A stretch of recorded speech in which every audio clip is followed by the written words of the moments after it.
Donc on termine avec le corrigé de cet exercice 12 où je veux demander de trouver une base de S de 2K et une base de A de 2K. On avait déjà trouvé une base de S de 2K.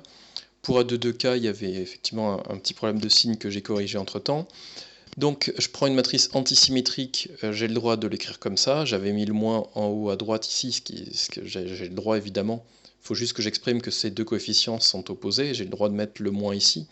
Mais c'était pas cohérent après, il aurait fallu que je change ici, bon bref.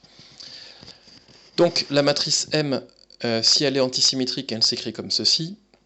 Ça s'écrit A fois cette matrice-là, et ça s'écrit bien A fois la matrice E12. Donc la matrice E12, elle a bien un 1 en première ligne, deuxième colonne, elle a bien un 1 ici, moins la matrice E21, la matrice E21, elle a bien donc un 1 en deuxième ligne, première colonne. Du coup, un moins 1 en deuxième ligne, première colonne. Donc j'en déduis que donc ça veut dire que toute matrice antisymétrique est,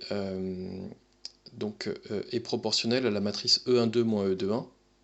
Donc ça prouve bien que la matrice E12 moins E21 est une famille génératrice de A2K, et évidemment c'est bien une famille libre puisque c'est une seule matrice non nulle, donc c'est bien une famille libre, donc c'est bien une base de A2K. Proposition 15, on va voir ici, on va déterminer une base de Sn de k et une base de An de k dans le cas général. Donc ici on vient de le faire dans le cas n égale 2, là on va le faire dans le cas général. Donc une base de Sn de k, c'est toutes les matrices, d'abord toutes les matrices de la forme EII, puis toutes les matrices de la forme EIJ plus EJI. Bien sûr, il faut prendre soin de supposer que I est strictement plus petit que J. Alors pourquoi pas égal? Parce que sinon vous allez retrouver des matrices qui seront proportionnelles à celle-là. Vous comprenez bien que si vous prenez I et J égaux, vous allez retomber sur 2 fois EII, mais ce ne sera pas libre puisque vous l'avez déjà prise ici, la matrice EII. Et puis si vous n'imposez pas qu'il y ait une inégalité, ça veut dire que par exemple un coup vous allez compter E23 plus E32, et puis l'autre coup E32 plus E23, qui sont deux fois la même matrice, et donc du coup ce ne sera pas libre non plus. Bon, et puis pour la base de ANK, on vient de le voir ici, il n'y a pas du coup les matrices de la forme E1 et E22, il y a juste les matrices de la forme EIJ moins EJI, et là aussi pour les mêmes raisons, j'ai pris I strictement plus petit que J. Du coup, une fois qu'on aura fait ça, d'une fois qu'on aura démontré que B1 et B2 sont des bases respectivement de Sn et de AN, il n'y aura plus qu'à compter combien il y a de vecteurs dans ces bases pour déterminer la dimension de Sn et la dimension de AN. Donc Sn c'est dimension nn plus 1 sur 2, et AN on va voir que c'est dimension nn moins 1 sur 2. Donc déjà, au vu de ce qu'on a fait dans l'exercice, il est clair que B1 et B2 sont respectivement des familles génératrices de Sn et de AN. Et dans le chapitre sur la dimension finie, on a vu que quand on avait des familles génératrices, elles contiennent, le nombre de vecteurs qu'elles contiennent est au moins égal à la dimension. Donc ça veut dire que dimension de Sn est inférieure ou égale au cardinal de B1 et dimension de AN est inférieure ou égale au cardinal de B2. Donc on va calculer carte de B1 et carte de B2. Alors je vais commencer par carte de B2. Pourquoi?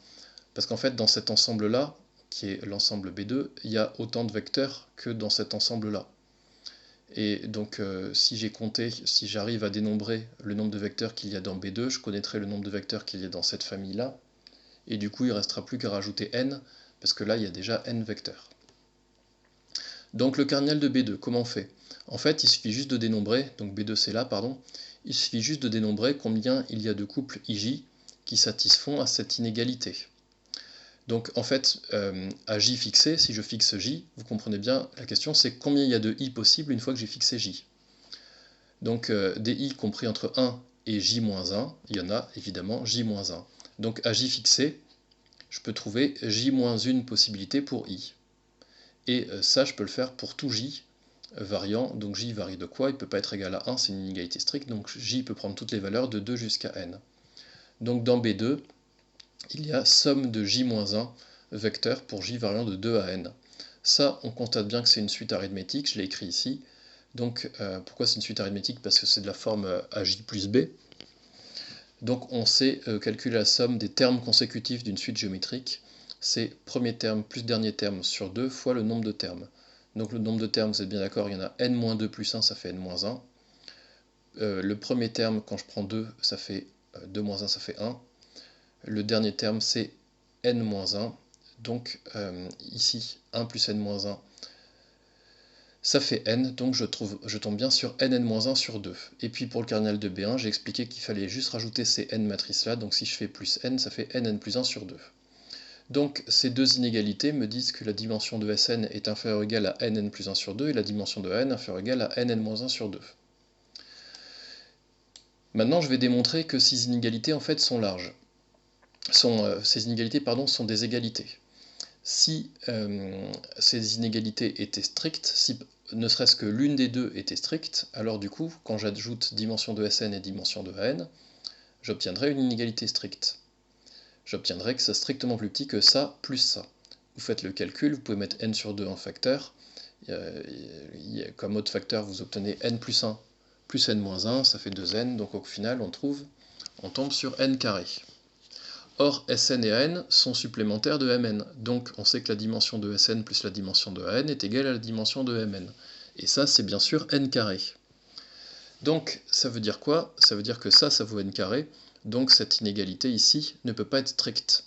Donc ça veut dire que ces inégalités-là ne peuvent pas être strictes. Donc ce sont ces deux inégalités, les deux inégalités étoiles sont des égalités.